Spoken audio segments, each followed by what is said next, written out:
এই জায়গাটা শুধু একটি স্কয়ার নয়, এটি একটি দেশের আত্মপরিচয়ের জন্মস্থান। আমি এখন দাঁড়িয়ে আছি মার্দিকা স্কয়ারে, যেখানে ১৯৫৭ সালের ৩১শে আগস্ট মালয়েশিয়া পেয়েছিল তার স্বাধীনতা।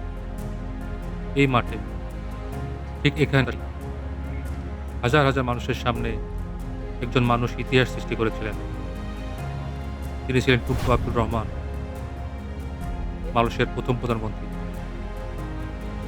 সেই ঐতিহাসিক মুহূর্তে তিনি তার হাত উঁচু করে ৭ বার উচ্চারণ করেছিলেন, মারতেকা, মারতেকা, মারতেকা।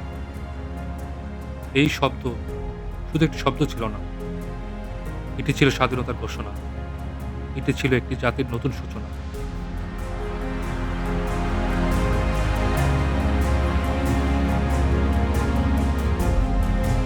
আর এই যে সামনে দাঁড়িয়ে আছে এই অসাধারণ স্থাপত্য, সুলতান আব্দুল সামাদ বিল্ডিং। একসময় এটি ছিল ব্রিটিশ প্রশাসনের কেন্দ্রবিন্দু।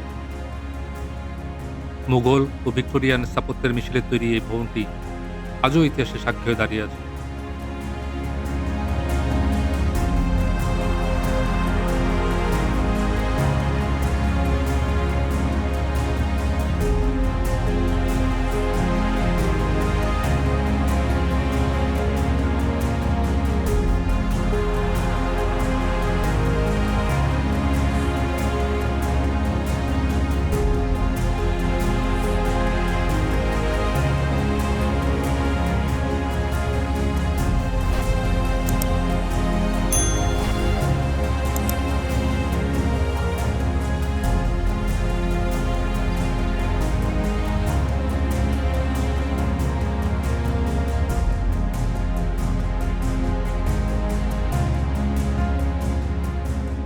এখন এই ভবনটাকে নতুন রূপে সাজানো হয়েছে।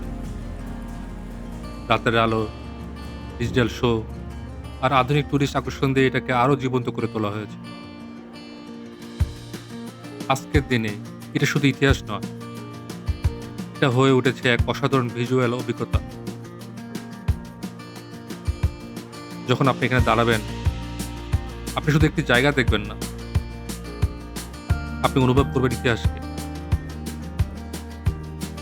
কারণ এই মাটিতেই একটি জাতি প্রথমবার বলেছিল আমরা স্বাধীন।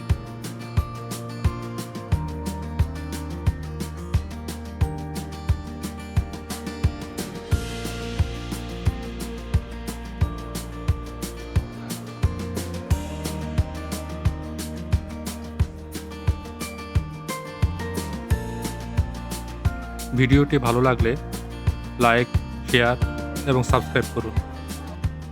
আজকে এই পর্যন্ত। দেখা হবে পরের ভিডিওতে। ভালো থাকবেন।